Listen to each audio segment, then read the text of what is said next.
Tonight, our librarian Janice Loo will share with us a research article entitled Women and Cookbooks in British Malaya. And in this article, she explores cookbooks, household advice, and other materials from the National Library's collection that shed light on women's lives and domesticity. So without further ado, ladies and gentlemen, please welcome Janice Loo.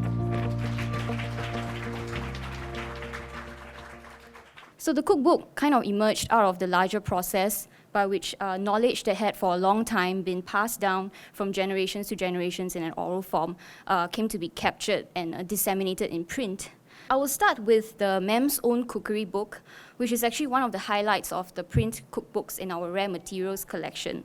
So who were the Mems that she is referring to? So Mems was a term of respect used by non-Europeans to address white married women in Malaya. More than a means for educating the self, the recipe book was used to instruct the servant, namely the Chinese cook, the cookie. So you can see there he is in the photograph, he's holding his pen. I mean the cooking pen, not the PEN pen. One of the book reviews actually suggested that why not, you translate some of these cooking hints into Chinese for the benefit of the Chinese cook, right? So actually, we have a bilingual cookery book in English and Chinese, and it's actually the earliest cookbook in our collection. This was published in 1916. This book has a good many recipes for chicken, eggs, potatoes, and simple puddings. So there are 13 recipes for chicken, 6 for potatoes, and 27 ways of cooking fish. Here's another resource for the mem. So apart from cookbooks, right, there was also Malay phrase books. So this is the only title that I've come across.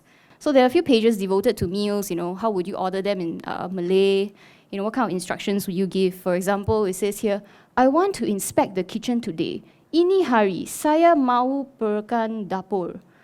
This is the funniest part. So interestingly, there's also a comment about how Chinese servants speak Malay very badly, owing to their inability to pronounce certain letters. And the letters include L. So roti becomes loti.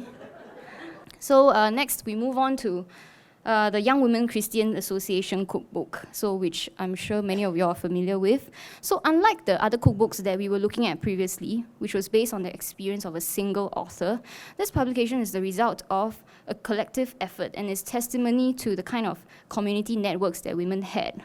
So by putting all these together, it kind of maps the culinary diversity of Malaya. No talk about local cookery book is complete without Mrs. Alice Handy. So, like I mentioned just now, she's a household name, and she was a Eurasian lady, and she's widely regarded as the author of the first Singaporean cookbook, which is my favorite recipes. Cookery is a subject of practical and intellectual study.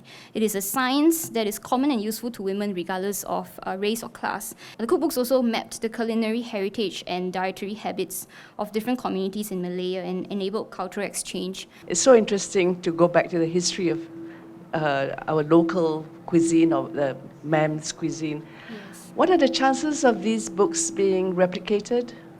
We have actually digitized the Mem's cookery book and the third edition, the second edition of YWCA.